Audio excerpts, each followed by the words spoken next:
Good. Today is June 18th. I'll call the work session to order. Who wants to start? I think Courtney should, don't you? Because I'm dying of curiosity. I think it's a good thing because we do have some park. Everybody got emailed those park. The ideas for the 3 parks that we're looking at. That's why I said I'm dying. Oh, I have printed copies of the memo that I sent out. Would anyone like a copy? Yes, please, thank you. I don't have all of the plans. Jen, did you see? Oh, yes, please, thank you.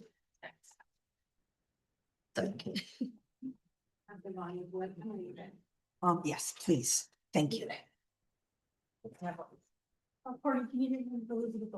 Yeah, thank you. This is that. Okay.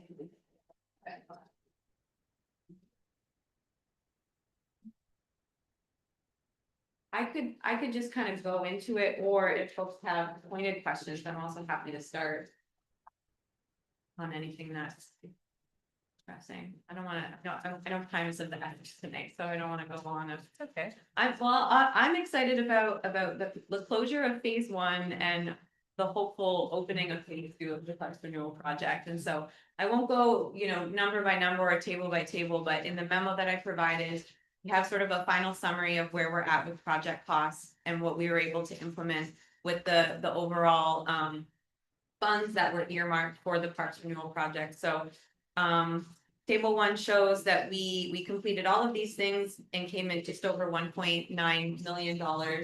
And that still leaves just under $700,000 in that fund to put towards phase 2 projects. And so really the purpose of this memo is to propose what we can do to leverage that just under $700,000 and make it go as far as we possibly can to continue to implement all of the different types of projects that were called out in the Parks Renewal Master Plan. So this plan discusses, what's been completed. There are a couple projects that are in progress, but then mainly sort of what are the opportunities of where we can go next. Looking at the plan that was very much informed by public input and public opinion. There's a table in there that's all color coded that really shows, what our community is looking for, and some of the top amenities that have been requested continue to be playground and fitness equipment, upgrades to our restroom facilities, things like drinking fountains, things that involve water play. So really what you'll see in my proposal of the focus for phase 2 is a focus on the continuation of upgrading our playground equipment, the addition of some fitness equipment and other recreational opportunities in our parks. And some of these things are leveraging pledges that have been made by local businesses, or also grants that have been applied for or allocated to this project. So let's see. I guess what I'm proposing is that we would be able to in table 4, it's a proposal of 1, 2, 3, 4, 5, 6 different projects that I think we would be able to complete with the remaining funds in the Parks Renewal project. Those include updates to our skate park in Melissa Penfield Park. It includes upgraded playground equipment in South Acres Park, as well as in Peter Blumette Park, as well as the addition of fitness equipment in South Acres Park. And it also includes a new park sign at Fox Hill, which was something we weren't able to complete in phase 1, but a quote has been obtained, and I think it could be something we could easily achieve. As some of you know who were here last summer on the council, we also have designs for a fully inclusive and accessible playground in Melissa Penfield Park. We applied for a grant last year to try to fund that park because it's got a pretty high project cost. We weren't successful in getting that grant, but we've since applied to another grant, and we'll continue to look for grant opportunities that will fund that project. It's an expensive project. It's a $2 million playground. Half of that is basically the surfacing of that playground. It's called pour and play, and it's a high ticket item because it would allow for folks with mobility devices, wheelchairs, people who have, strollers, lots of things to fully utilize that park. That type of amenity really increases the cost of that playground, but we've heard time and time again from our residents that inclusive and acceptable playground equipment is a really big priority, and this would be not just a project for Plattsburgh, but I truly believe it would be a flagship project for our region to be able to offer an inclusive and accessible place. So I do want to point out that in my calculations, I didn't include funding the $2 million playground at Penfield Park in this phase because, we only have just under $700,000, but I'd like to continue to build a cap stack on that project. It's going to take the coordination of different grant funds and public-private partnership, I think, in order to make that happen. I'm hopeful that maybe we'll get another positive result from the last grant application that we applied for. That's the one that was called the MPR grant. I think everyone approved that at the end of April, beginning of May. And that could potentially be $1 million to put towards this project. So kind of want to put that one to the side and really look at moving forward some of these other projects, which we could, with everyone's support, we could potentially be moving these forward quite quickly with the hope of even seeing some installation potentially at the end of the summer or early fall, or definitely first thing next spring. Maybe I'll pause there. I just talked a lot and referenced a lot of different things. Well, I've been pushing and pushing and pushing and pushing and et cetera for the South Acres, but being able to do it at Peter Blumet would be great. To have these new play equipments. And the fact that we already have the money, and it's been able, and the 3 designs were amazing. I do think the first one's really cute, the barn-like ones, yeah. So, obviously I'm all for every single one of these projects. The parks are really starting to come around. They look really good, so. Would you say they're coming alive? If I must, if I have It's to. amazing. So if you want me to. Okay. But, yeah, Oh, no, I'm sorry. go ahead, no. Sure. Yeah. So what, out of all the things that we want to do, what do we have right now that can go, what do we have grants for? What do we have donations for? I know we have like the Lake Champlain Ferries is donating for the skateboard. This is utilizing that $100,000 is included in that. It's included, No, okay. Yes. So Yeah. which ones would be the ones that we can use that have grants attached to them so that we can make this money go as far as it could possibly go, I guess? Yeah, that's a great question. So table 4 sort of got a little bit of a layout in terms of, what things cost and where we can leverage grants and pledges. So with the Penfield Park skate park upgrades, we have a $100,000 pledge that was made by Lake Champlain Ferries a couple years ago that we're looking to build off of. I obtained a quote from a skate park company just to get an understanding of, how far does $100,000 take you? It doesn't take you that far. It takes you to, upgrading a lot of the things that we currently have. We're still talking about equipment that would be sitting on the surface. This is nothing that would be sort of like molded, cement bowls or those types of features. We also were looking at the idea of including equipment at the skate park that could also be inclusive of bicycles and scooters, and sort of expanding the use of the skate park to not just be wholly for skateboards. I would say, so with this project specifically, I think that there should still be a little bit of community engagement work that needs to be done. I think there's a really great opportunity to pull in our community to consult a little bit more in terms of what kind of playground or what kind of skate park equipment people here are looking for. Do we want things that are for a more entry level skater, to moderate, where are we sort of fitting in that range of things? And I think we should consult with the folks who, come from that world to figure that out. But that would be a project, to answer your question, Councilor Manette, that would leverage a pledge. The other one are bocce ball courts in South Acres Park. That was a grant that was coordinated through Assemblyman Jones' office.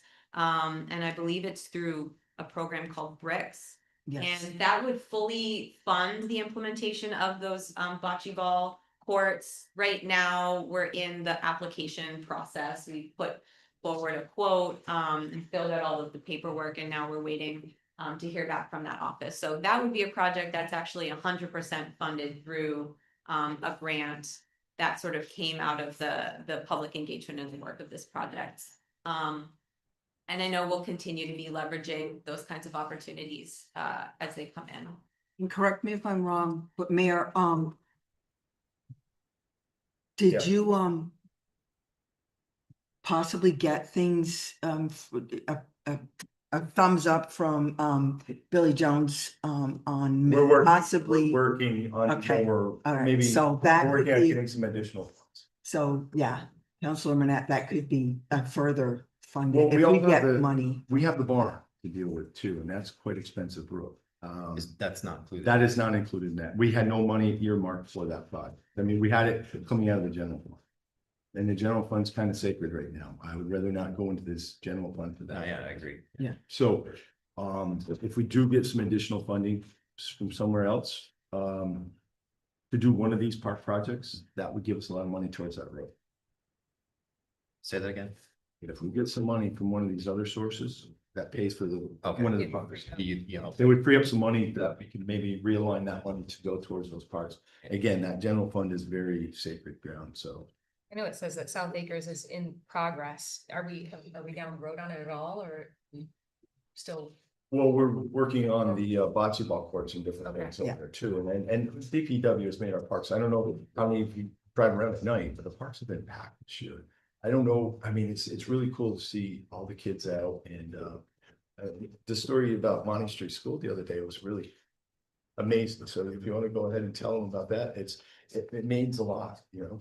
Oh, yeah, we, Emma and I went and spoke with the fifth graders over at Beaumont Elementary School. We were talking about how do we market Plattsburgh to the community? And I asked everybody, you know, what are the things that you like to do in Plattsburgh? And everybody's hand shot up and everyone just said, Fox Hill Playground, Fox Hill Playground. And we said, well, where else do you like to play? And they said, Red Barn, which is South Acres, obviously. And that was just a really nice signal, you know, to understand from young people where. That makes me where feel to good, play. that make, you know, yeah, that Yeah. makes me feel. Well, good. and Yeah. some of the reasoning was because they see kids they don't normally see in school.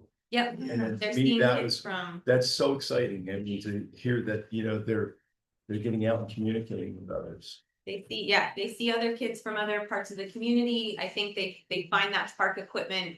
It's challenging in a really positive way where they're going and they're having new experiences and they're being challenged to grow. And I think we all know that investing in our parks has a direct effect on, you know, the well-being of families and communities. Absolutely, absolutely. Since COVID, I mean, communication skills have gone backwards a lot with children, and it's to see the kids out communicating in parks is, I mean, that just makes me happy to live in the city. I see that stuff.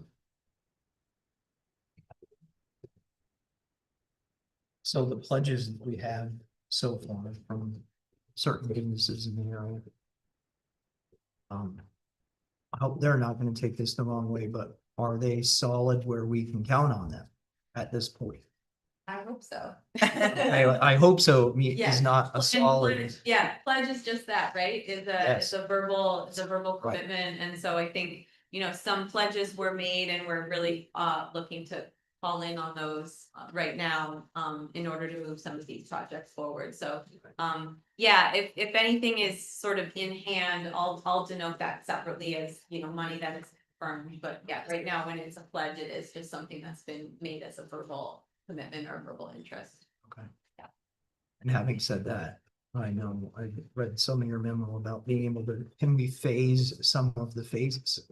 Yes, Right, yeah. so break it up so that, especially for a project like the Melissa Penfield Park, where we could look at phasing the implementation of that, where if we wanted to have, you know, a portion of it completed in one summer, and then we wait and we find other funding to complete another portion, if there's options.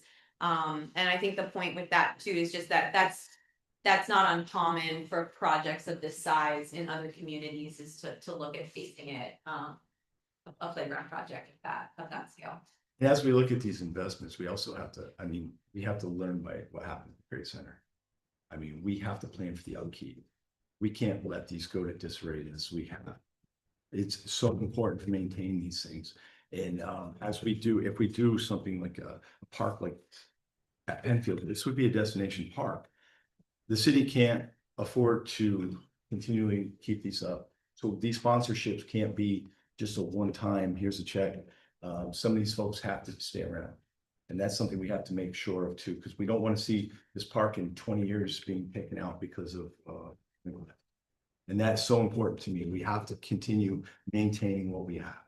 I mean, we've done some really nice stuff in the parks, but we have to keep up on it. Our DPW staff has been amazing this year. I mean, our fields look good. The parks, they're clean, doing the best what we have, what we can do with what we have. We're working within the confines of the folks that we've hired. And these guys have taken on, and ladies have taken on so many more parks. It's really good. You go around to the parks. I went up to Wilmette today and had lunch. I sat outside. They got new picnic tables. They really nice. It's enjoying it. So just, get out and just walk through some of the parks and see some of the improvements that have been done. It's pretty impressive. And we got to maintain these, but we got to continue maintaining them. If they need a roof, we can't wait till it's too late. That's not acceptable anymore. This may be far-fetched, and it probably is, but wouldn't it be incredible if we could get the community involved in maintaining some of the things that are Something positive instead of negative. If you figure it out, let me know.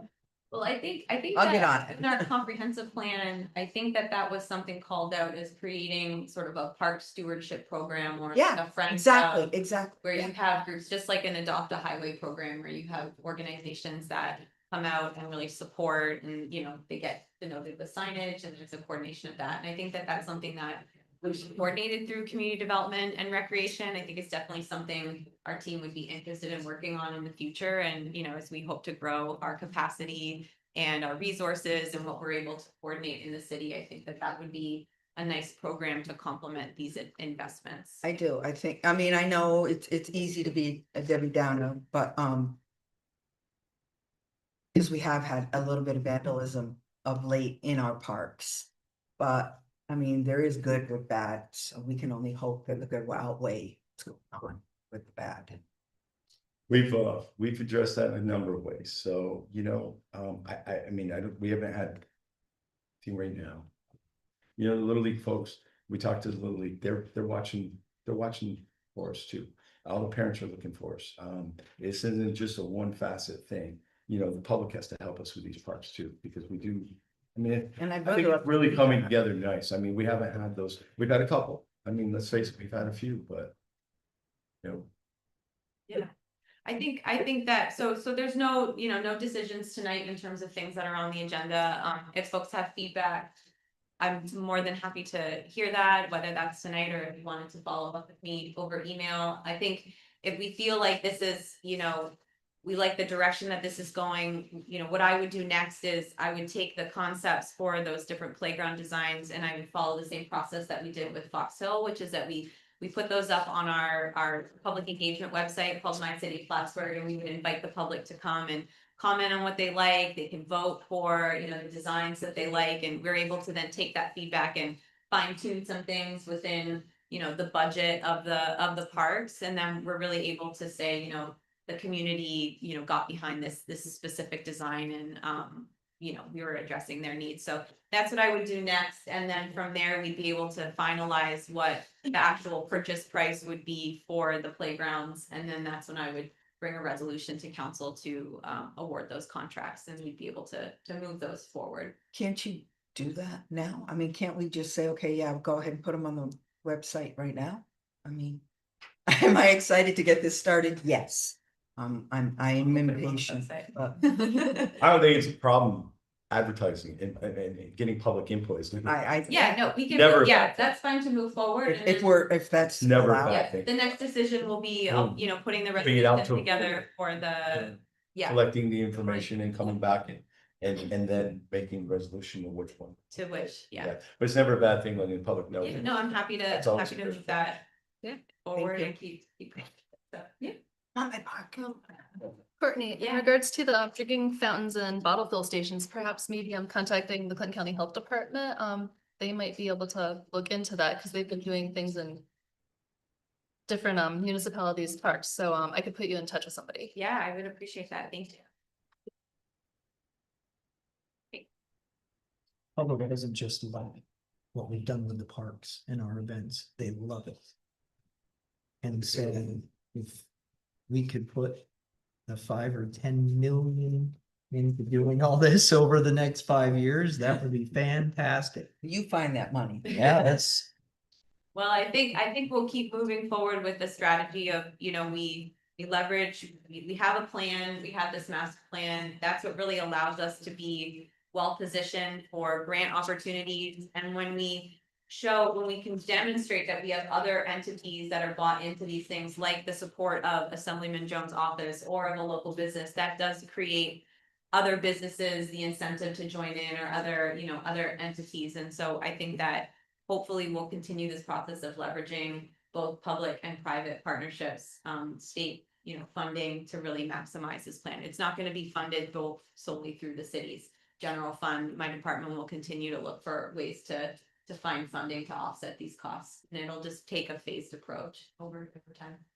Yeah, It's great. cool. All right. You want to introduce Shannon?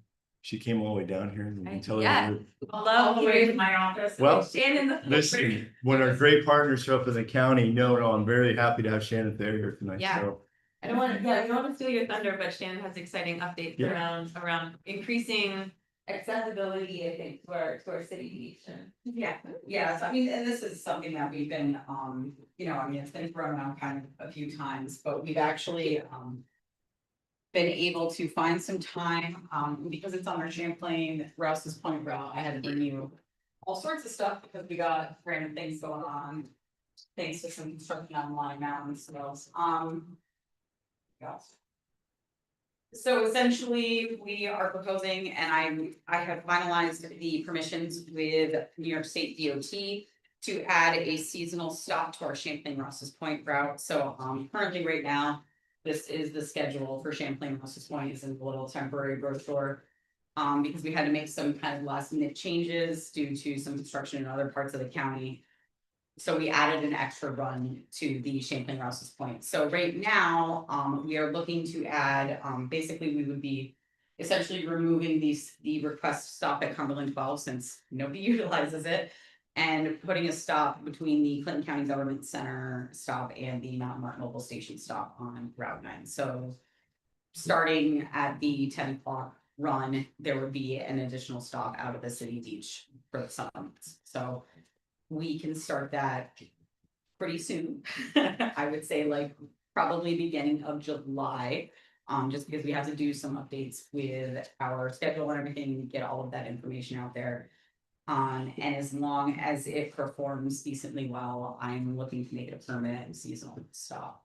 We just have to report back to DOT at the end of the summer regarding how utilized it was. But I'm pretty optimistic, considering this is something people ask for on a pretty routine basis, that it'll be well utilized enough to justify keeping. I think we can help advertise that a little bit. So no, I'm excited about it because another access to folks that can't get up to the beach. This will be another Yeah. new way. And all of our buses they have wheelchair lifts, and that route is actually a very highly utilized route. So even just the visibility from the people that are using that will be a huge benefit to getting people out to the beach. But since we have 6 runs a day on that route, but like I said, we're only going to be doing the stop on the 4. So technically there'll be 4 stops on the way from Plattsburgh out to Champlain, and then 4 stops on the way back. So people will be able to get to and from at various times of the day, but we are only planning on stopping if there's an actual active lifeguard on duty. I don't see any reason to be dropping people off at 5 in the morning at the city beach, so. And Cumberland 12 Yeah. still. This they is still great. have the one. Hmm? Cumberland 12 will still have one. Currently fall, it will just be a request, like it'll just be, so this is, our routes are a fixed route deviation service, so by removing it, we can still essentially stop there because it still falls within that buffer zone we have. We can travel up to 3/4 of a mile in any direction off of our routes in order to pick up or drop off people. So it would just, people utilizing that stop would just incur an extra $1 charge for that deviation.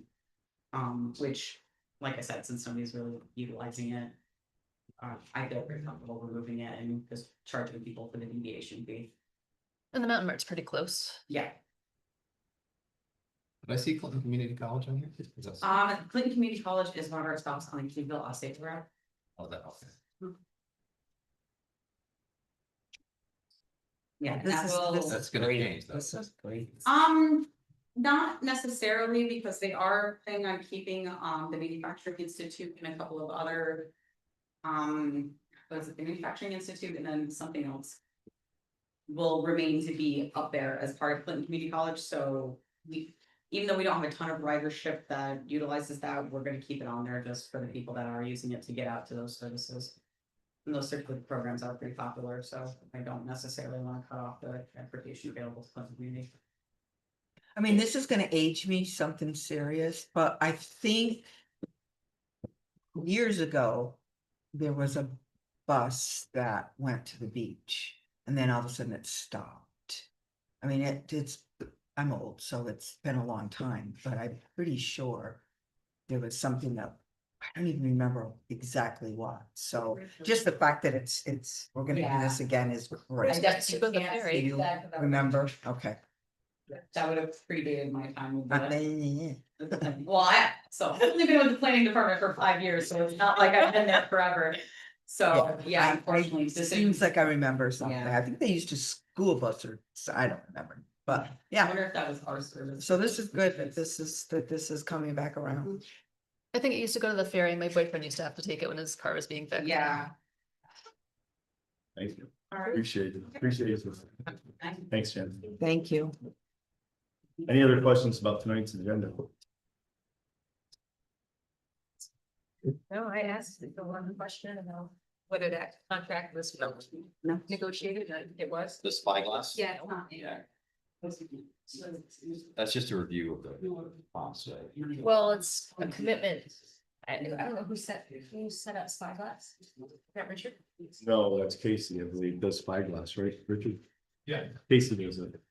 Yeah, You sitting there, sorry. Okay. It'll be bad. no, they're looking to save money by using that company, that company will come in if we hire them and they'll basically look at our system and find areas that are problematic where we could save money. And then the contract part of that is the rate of pay that we would be giving to them for that service. So it's like 50% of the cost savings upfront, and it's all upfront, so the first year we won't save because they'll be getting most of our savings, is that right? So we have, They get half of our savings, yeah, um, it should be able to happen the first year and then from then on, so. then it's savings, yeah. Yes. Basically, they're gonna help us wade through. The quagmire of looking at the telephone bill from the first up and determining what to charge them for, because it's almost like pirates of. And we really want to determine why we're paying for so many Ethernet sites, why we're paying for so many of the POTS lines and those kind of things. See what services we really don't need. Yeah. We've done this once before, then they saved us. Neighborhood of 10 grand, 11 grand. So we're revisiting this with them because we have a phone provider, used to be prime, now it's first phone. So, It seemed cool. My only question at the time was whether or not it was fully negotiated where maybe instead of they get all their savings up front, was there any way to negotiate with them to see if we could see those savings as we were seeing it, like throughout the year? And it sounds like that's not the deal, like, which is okay. I just wasn't sure. Say, we say, well, okay, as we go through the year. I mean, I don't know how flexible they are. It's kind of their, Flexible. They are, I've dealt with them for about a dozen years now. So Casey's working on that project at this point, but we'll try and see if we can get them to take things slower as a whole savings scale. I mean, unless it's marginal enough that it doesn't make a difference, and I wouldn't want to make more work. First, I have to see if they're going to find any. Right, yeah, they don't pay unless they find something, or we don't pay unless they find. Thanks. He's back now. Good time. Now we're good. Good. I think so, yeah. Yeah.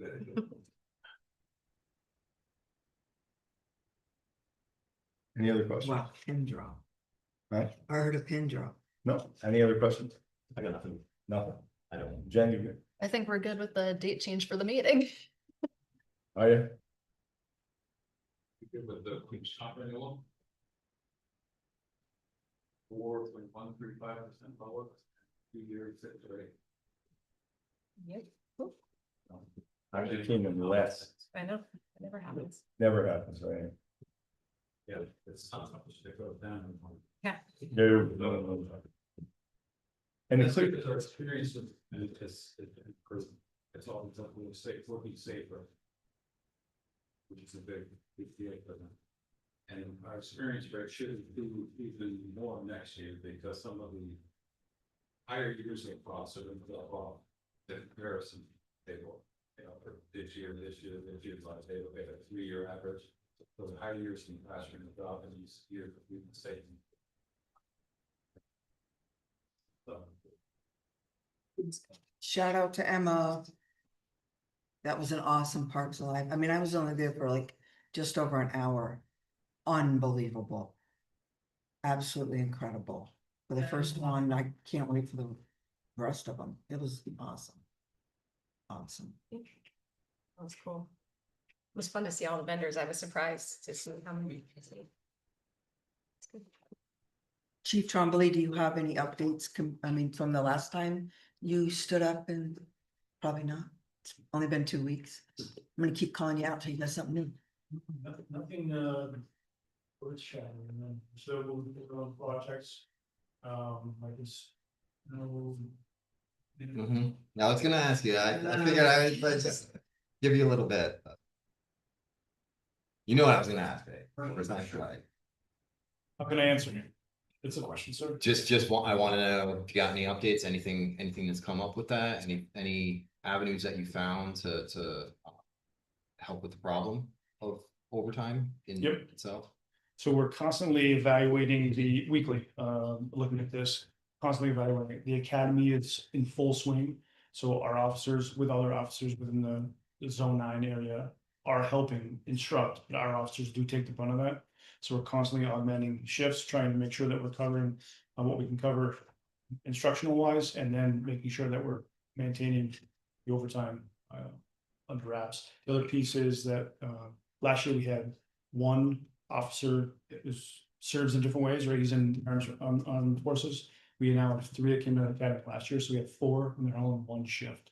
In June was because of a huge training month, so all 4 of them are away right now training, so we had to make sure we cover the shift.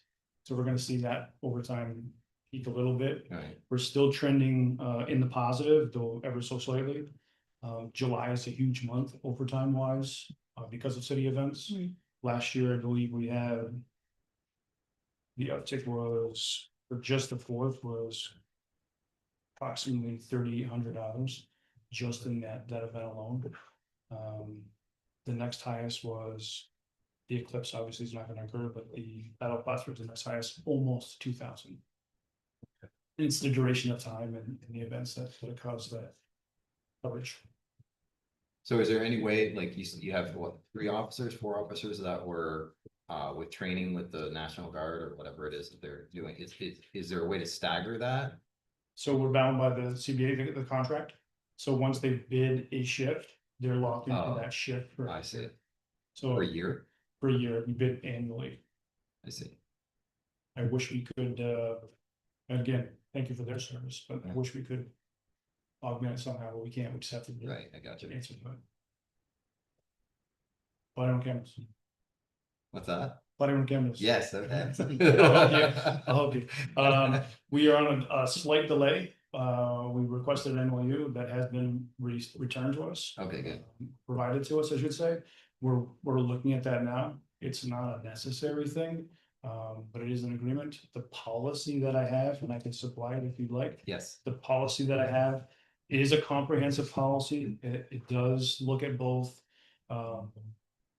departmental needs and employee needs and concerns. I have a copy of that. I apologize. So once those things ready, we had some software issues as well. I actually had a Zoom today. It took me a bit to get them on the line, but we had a team meeting today. We've worked some of that IT issues out. So the soft launch should happen in the next 2 weeks. As I said, it was an aggressive approach. This equipment that the city has paid for has been sitting dormant for a year.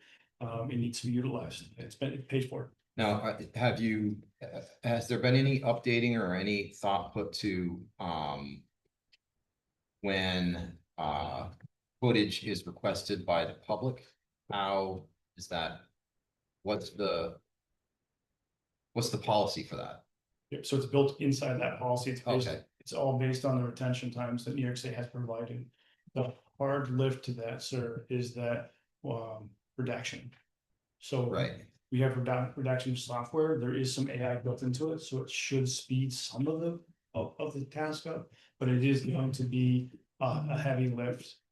It's probably not going to be a garden hose, it'll be a fire hose when it comes in, the requests come in. So I sat with the mayor and the city clerk per her request, and we sat and talked about what needs might come on this.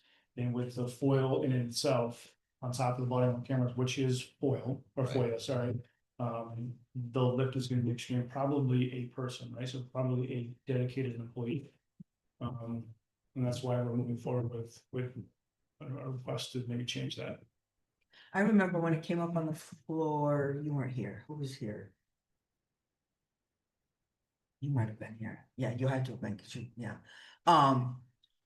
It was asked if a separate person was gonna have to be hired on to handle just that.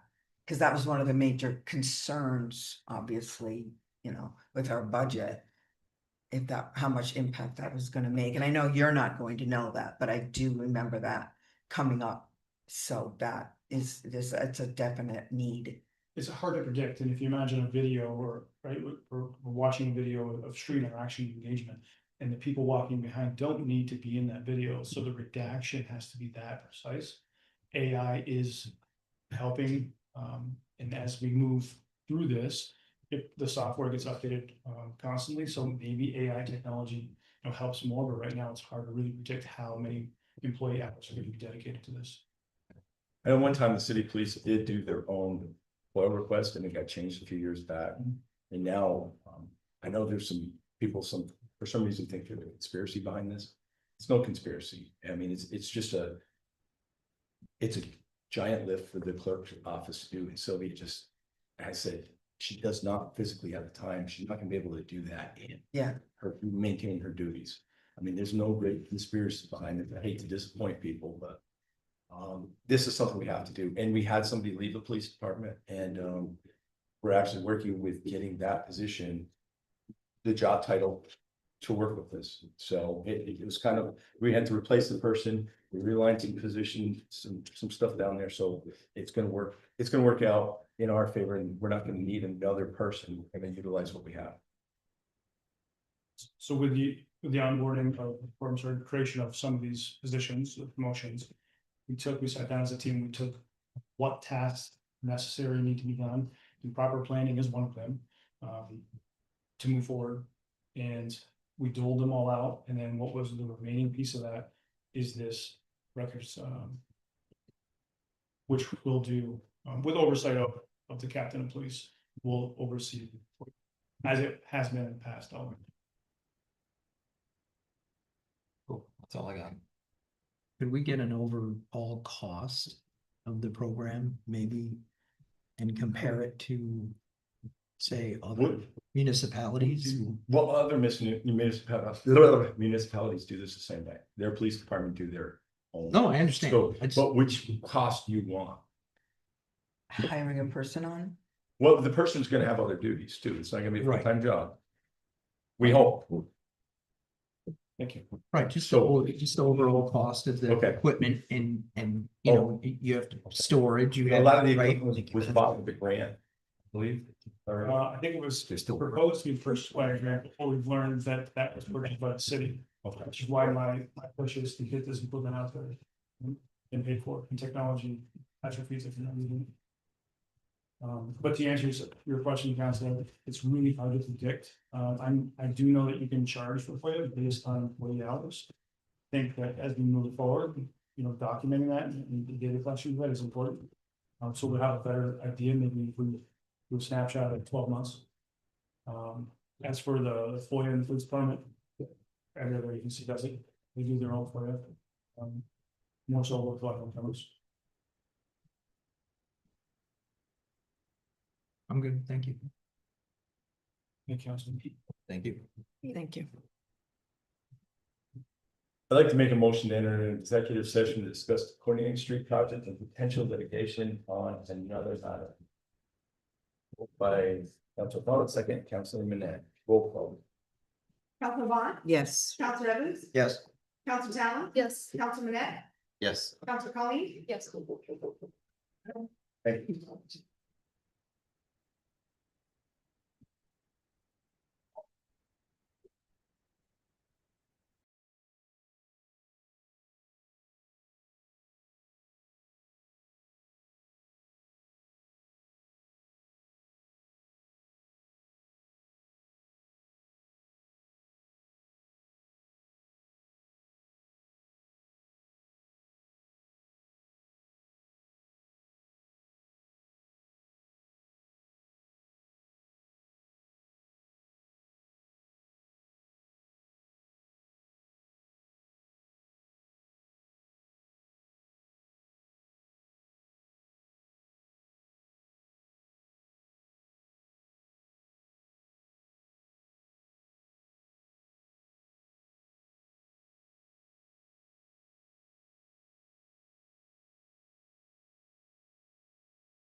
I apologize.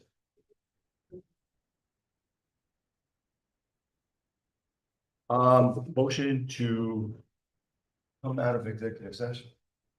Council Gibbs, Council Talon. Roll call. Counselor Bond, Yes. Counselor Evans. Yes. Sorry. Counselor Gibbs. Yes. Counselor Talon, Yes. Counselor Manette, Yes. Counselor Cullen. Yes.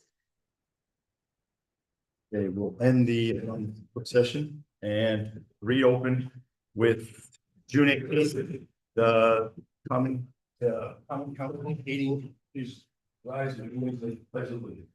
I pledge allegiance to the flag of the United States of America and to the republic for which it stands, one nation, under God, indivisible, with liberty and justice for all.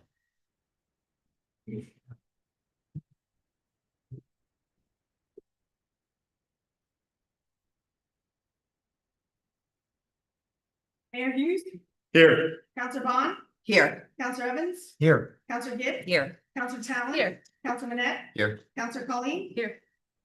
Resolved that the minutes of the regular meeting of the Common Council held on June 5th, 2025 are approved and placed on file among the public records of the city clerk's office. Moved by Counselor Colleen, second Counselor Gibbs. Roll call. Yes. Counselor Evans. Yes. Counselor Gibbs. Yes. Counselor Talon. Yes. Counselor Manette. Yes. Counselor Colleen. Yes. Carried. Anyone wishing to make public comment this evening?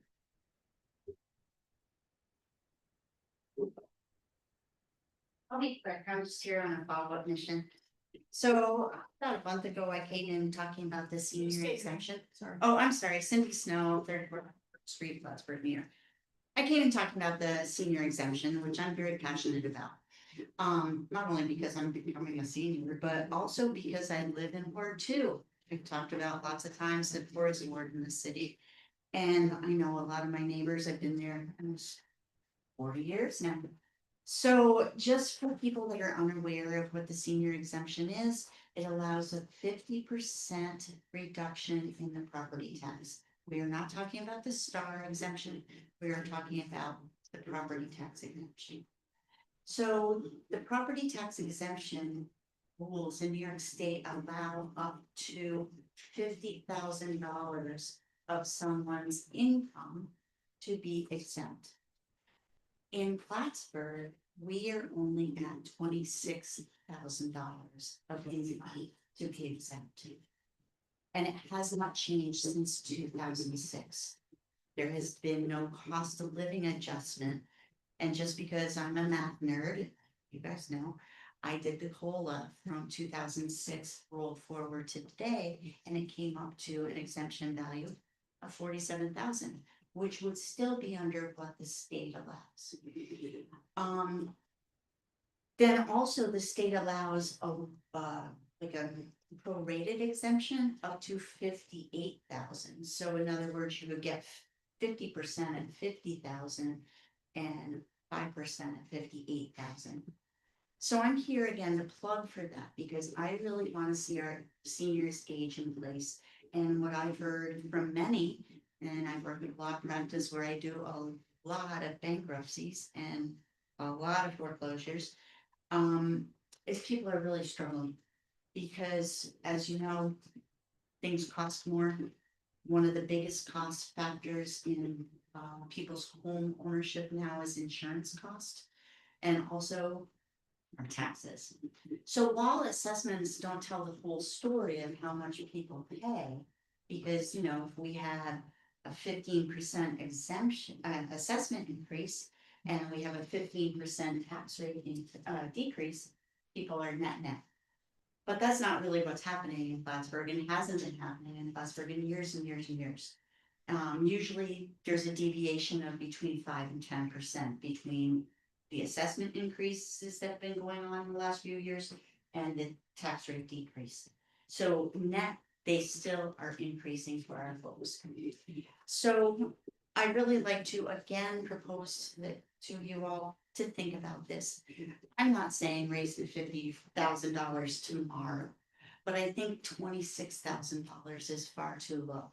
What that means is somebody is living on possibly $2,000 a month and trying to pay their insurance, mortgage, and property taxes. And I think that is a true struggle. And we have seen many homes in Ward 2 now being foreclosed for that very reason, that they can't pay their taxes. So I want you to reconsider that.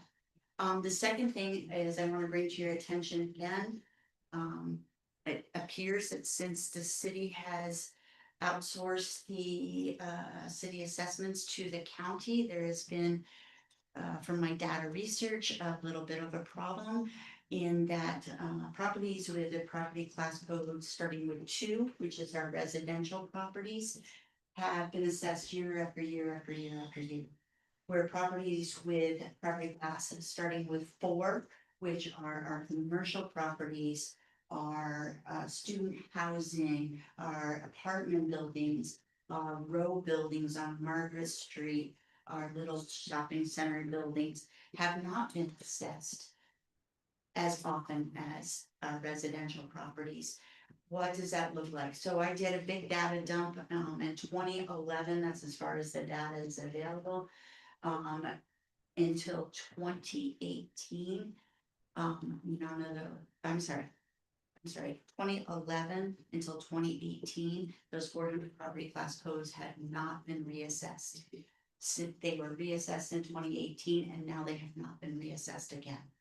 For me, what it looks like as that math nerd, the state gives us that equalization rate and says, hey, Clinton County, we gotta divvy this up, and we gotta add X amount of dollars to the assessment roll. And when they look at that, each little place, municipality, city, whatever, gets their portion that they need to go up, or their percentage that they need to go up. It needs to be applied in fair and equitable manner. For example, Champlain got a 5%, approximately 5% increase, and they applied, yes, that 5% increase across all properties. That's equitable. What happened in Clinton County? Almost, Yep. so. What happened in Clinton County, in my opinion, has not been very equitable, and the burden has been falling on the homeowners. Thank you. I couldn't agree with you. Thank you. Mayor, if the council wouldn't mind, Ms. Snow, you said since 2018, what had not been assessed? Was- So what happened in 2011, I did big data down. In 2011, that's the first year I can get the data. Until 2018, those properties had not been assessed. Okay, So it was a very long time. So there was an assessment bump in 2018 on those commercial properties, and then nothing again. So- okay, thank you. Thank you. I just want to make sure I. You know the reason why? The state says they're at 97%. That's why. I'm not allowed in the county building anymore. They don't want me, no, they don't want me in the assessor's office anymore because I agree with you 100%. And we are looking at a lot, any way we can do this, because it's gotta get more fair. It has to. To think that my home, which is a 2-bedroom, 1-bath home, in Ward 2, is assessed the same as the monopole is a problem. I agree. Thank you. Chief. Anyone else? Hillary Trombley, Speakman Street, Plattsburgh, New York. Good evening, members of the city council, Mayor Hughes, and residents of Plattsburgh. The last time I stood at this podium was in December of 2021, when I spoke in support of my husband's candidacy for chief of police. That night, I exercised my right as a citizen to advocate for someone I believed in. But what followed was not democratic dialogue, it was retaliation. A political hit job orchestrated by the former mayor and his allies within the Plattsburgh Police Department, which was launched against my husband. Shortly after that meeting, a senior member of the department came to me and revealed that the then mayor had called him the very next day and said, "I want Jared fired and anyone who spoke on his behalf fired." One supporter was told they had committed career suicide for speaking out. Since then, one of those individuals was fired, another was pushed to resign, and a third clung to their role through nepotism and corruption. Meanwhile, my husband began to suffer a slow and deliberate professional dismantling. He was stripped of responsibilities, removed from community boards, banned from public events, and left to oversee only the crossing guards. Then they created a false narrative, fabricated a baseless case, and forced him to resign in September of 2024. Let me be clear, this was not administrative restructuring, it was character assassination. And while the previous administration has finally come to an end, its legacy of corruption has not. The former mayor's chosen successor may have lost the election, but he continues to act as though he still holds office, posting aggressive, threatening messages on social media and speaking loudly and publicly about his vendetta against my husband.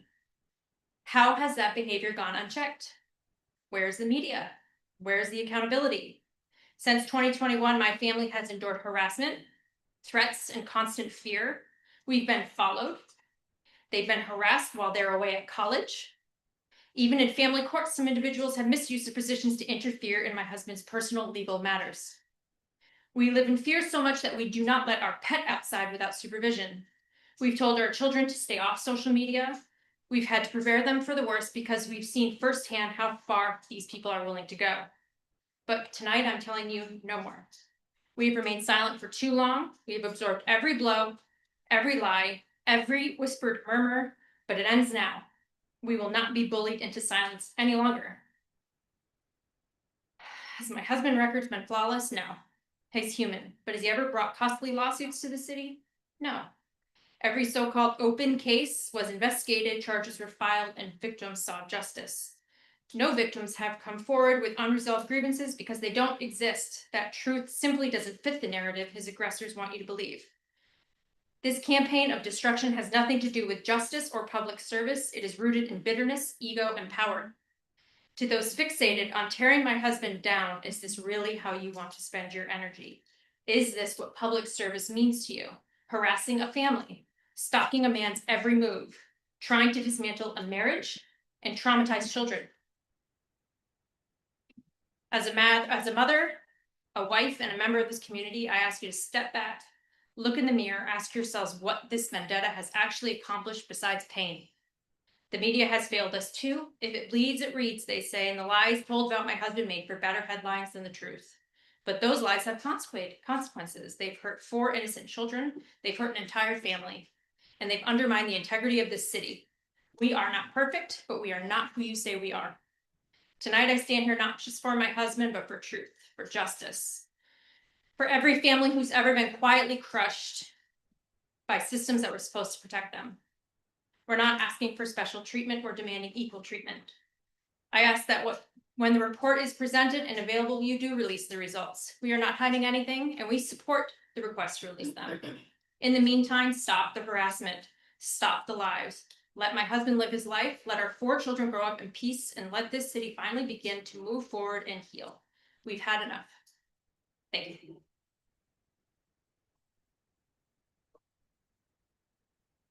Any other public comments? April Wood, 286 Sand Road. Good evening, members of the council, Mayor Hughes, and fellow residents. I rise tonight because the people of Plattsburgh deserve transparency, especially when it comes to integrity in our police department and the conduct of our local government. Yesterday, WCAX reported that, quote, Plattsburgh residents will not find out the results of an independent investigation into alleged corruption and fraud within the city police department, unquote. This is just not disappointing, it's unacceptable. In response, Mayor Hughes wrote on Facebook that the report is, quote, a total fabrication of the truth, unquote, and accused the media of creating a false narrative. He claimed the investigation report will be released as soon as he can. But Mayor, respectfully, we've heard that line for months now. Let's walk through the facts.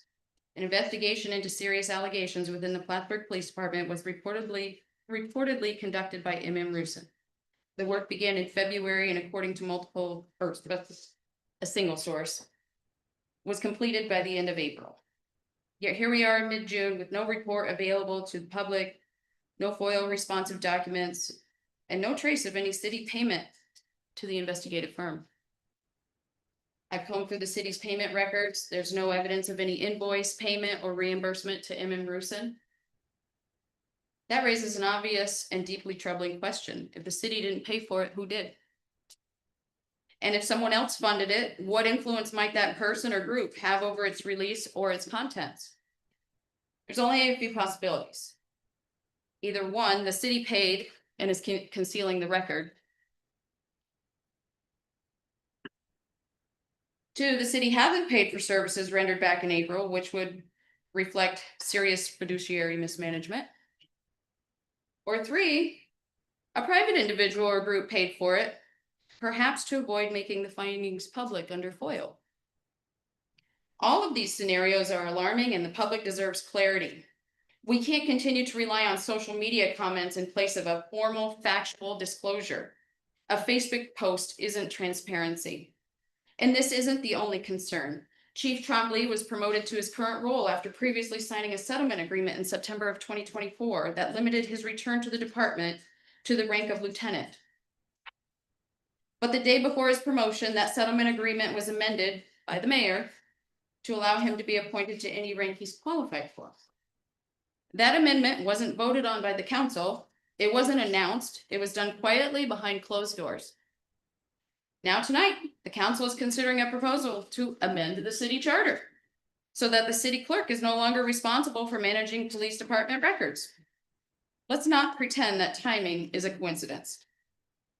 We are being asked to accept a version of events that simply doesn't add up. And the more the administration resists basic transparency, the more reasonable it is for the public to ask, what are they hiding? I urge every resident watching tonight to take this seriously. These are not isolated concerns. They point to a larger pattern of secrecy, manipulation, and disregard for public accountability. If we don't ask hard questions now, we risk normalizing government by obscurity. Contact your counselors. Submit your own FOIL requests. Speak up. Because transparency isn't optional, it's the foundation of public trust. And this city doesn't belong to any one person or office. It belongs to all of us. Thank you. Any other public comment?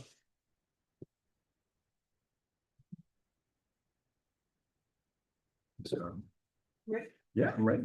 Council approved the payroll for the various departments of the city of Plattsburgh for the week, June 11th, 2025, in the amount of $613,045.94.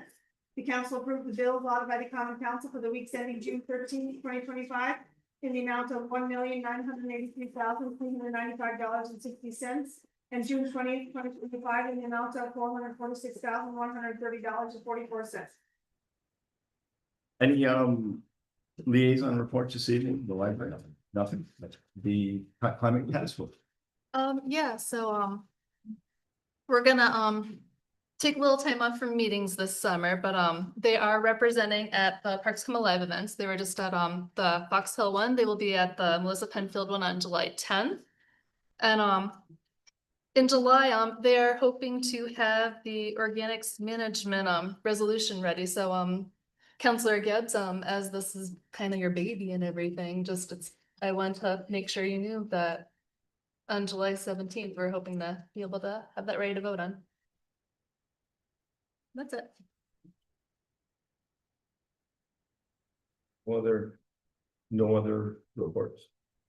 We can move on.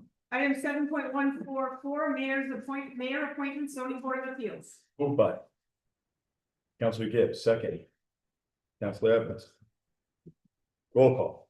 Councilor Bond, Yes. Councilor Evans, Yes. Councilor Gibbs. Yes. Councilor Town. Yes. Councilor Manette, Yes. Councilor Colleen. Yes. Carried. Item 7.145, authorize renewal of the city's workers' compensation insurance coverage. Moved by Councilor Evans, second. Councilor Gibbs. Discussion. Roll call. Councilor Bond, Yes. Councilor Evans, Yes. Councilor Gibbs. Yes. Councilor Town. Yes. Councilor Manette, Yes. Councilor Colleen. Yes. Carried. Item 7.146, authorize award of drinking water system improvement phase 2 WFP electrical system upgrades, contract 1E electrical, and there was a typo on the actual resolution. We need to add the capital project H8320.85 as a source of funds too. Moved by Councilor Gibbs, second. Councilor Colleen. Any discussion? Janelle, can you let us know what this encompasses?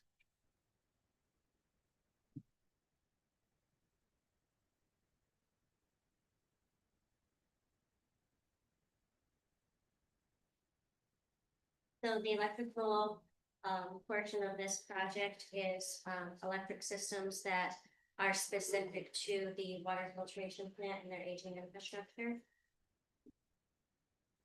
Is this part of the stipulation agreement that we are under with the Clinton County Health Some of the Department? items, yes, are under the stipulation agreement. And let's see here. So in summary, it includes the replacement of panel boxes, above and below grade conduits, fuse disconnects, motor starts, variable frequency drives, electrical disconnects, junction boxes, various lighting fixtures around the plants, and electrical grounding systems. You said that all in one big. One breath. It was kind of a run-on sentence. Yeah. But, I'm not a profession in electrical work, but it's, from what I understand, very necessary. Some needed upgrades that have to be done. And So- they're part of the project, the whole project that we have. So some of the control systems. Yes, and a lot of it is going to be control systems that are also tying in the source of supply from the wells as well. And then later on in other phases, we have some important actual structural upgrades to those buildings. And will it be digital? Will we- I'm sorry, Are they digital? yes, Awesome. Thank you. thank you. Any further discussion? Roll call. Counselor Bond, Yes. Counselor Evans. Yes. Counselor Gibb, Yes. Counselor Talon. Yes. Counselor Manette, Yes. Counselor Colleen. Yes. Carried. Item 7.147, authorized budget adjustment, general fund clear guard. Moved by Counselor Colleen, second, Counselor Bond. Any discussion? Roll call. Counselor Bond. Yes. Counselor Evans. Yes. Counselor Gibb. Yes. Counselor Talon. Yes. Counselor Manette, Yes. Counselor Colleen. Yes. Carried. Item 7.148, authorized budget adjustment, general fund and parking fund. Moved by Counselor Colleen, second, Counselor Bond. Discussion. Roll call. Counselor Bond, Yes. Counselor Evans, Yes. Counselor Gibb, Yes. Counselor Talon. Yes. Counselor Manette, Yes. Counselor Colleen. Yes. Carried. Item 7.149, authorized agreement with Spyglass Snapshot Audit for review of city telephone costs. Moved by Counselor Colleen, second, Counselor Bond. Any discussion? Yeah, I'd like to see that report. I'm sure we can, Richard, I'm sure we can get him a copy of that. Absolutely. Yeah. As soon as we get the results. You know, because I think we did see some things with POTS lines Yeah. versus, yeah. We've been cool, we did our own.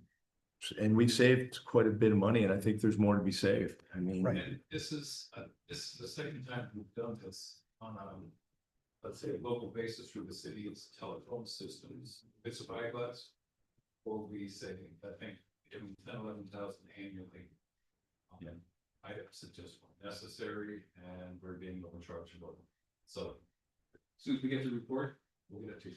Yeah, we Yeah, get it to but- the whole council. So. Yeah, the whole council. Yeah. Plain old telephone. Mhm. Okay. Any other questions?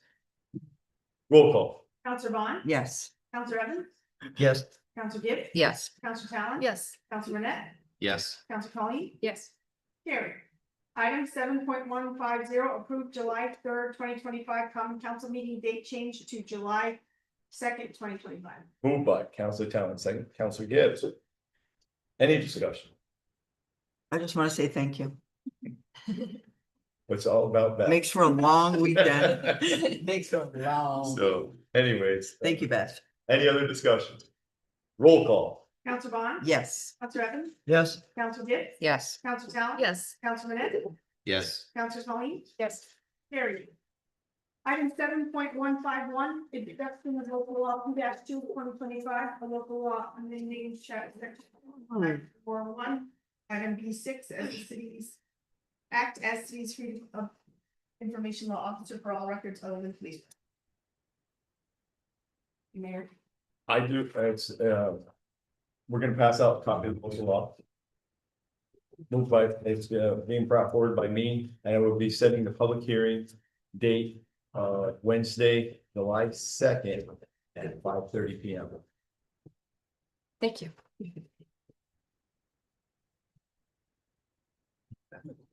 And this is the local law we talked about in the work session. I got it. Got it.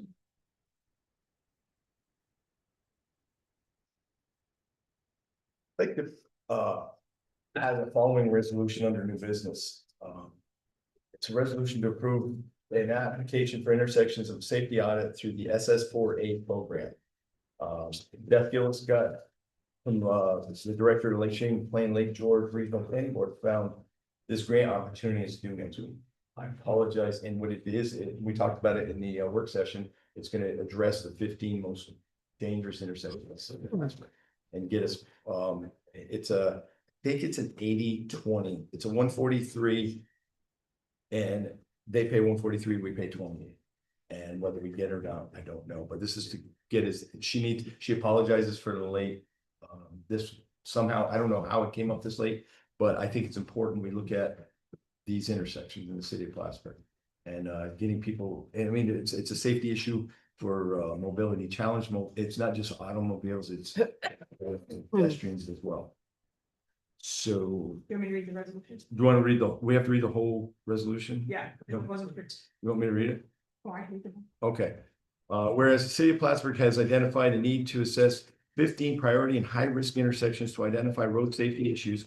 And whereas grant funding is available from the Department of Transportation under the Safe Streets and Roads for all SS4A program. And whereas the Common Council deems it in the best interest of the city of Plattsburgh to apply for this grant funding. Now therefore be it resolved by the Common Council of the city of Plattsburgh that the mayor is hereby authorized to submit an application to the Department of Transportation under the SS4A for funding in the amount of $143,750, whereby $115,000 would be funded through the grant, $28,000 would be funded by the city's general fund. I apologize, I read that too quick. The mayor is further authorized to execute all necessary documents and take all actions necessary to secure the grant funding. This resolution shall take effect immediately upon its adoption. I'd like to entertain a motion to waive Rule 4 to move the resolution. I got a motion by Councilor Bond, second by Councilor Evans. Any discussions? Roll. Long time coming. Yeah. Long time coming. Roll call. Counselor Bond, Yes. Counselor Evans, Yes. Counselor Gibbs. Yes. Counselor Talon. Yes. Counselor Manette, Yes. Counselor Colleen, Yes. here. Any further business to come before this council? Well, I'd like to just make a very brief statement. Everybody knows by now that I'm resigning as a city councilor for Ward 3. And I just want to thank everybody over the years for your support and thank the city managers, the department heads that I've worked with. I've really enjoyed working with you all. I've got some exciting opportunities in my career that came about these last couple of months, and they were not available to me last year when I was campaigning. But at this point in my career, I've worked very hard as an AP literature instructor. I'm a CAP English teacher. I've been working for the Educational Testing Service as an EP reader for 5 years. And there are opportunities to pursue with them. And I also belong to the National Council for the Teachers of English. And I've been working with them and I've applied for some opportunities there. So, I mean, I made this clear when I gave interviews, but I wanted everybody to know that, I mean, I can't, it essentially is like working 3 jobs. And I really want to work more towards these opportunities of curriculum development, assessment development, to help other teachers and help children across the country. So I just wanted to say thank you to everybody, Beth. And that's it. I don't want a big fanfare or anything, but I wanted to make a public statement about it. Well, I want to thank you for everything you've done for the city of Plattsburgh. I mean, Thanks, Mike. you know, I respect you so much and I hate to see you leave. I'm happy for you, but it's still not too late to change your mind. Well, you and I've talked I and know. it sounds like you've got some good people in mind and Oh, I'll it's- help you, see it through. No better than what I have in front of me now, man. As I said in executive session, I know, you know, the acorn You're will not- not grow if you're the not oak leaving, stays. you're not leaving Plattsburgh. I still have your phone number as long as you don't change it tomorrow. I'm not moving to the moon. Okay. So, no, I thank you for everything you've done to the city of Plattsburgh. You represented your ward as well as anyone, but Thank you. thank you for your service.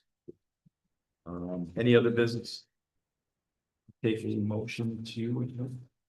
Moved by Council Gibbs, seconded by Council Law.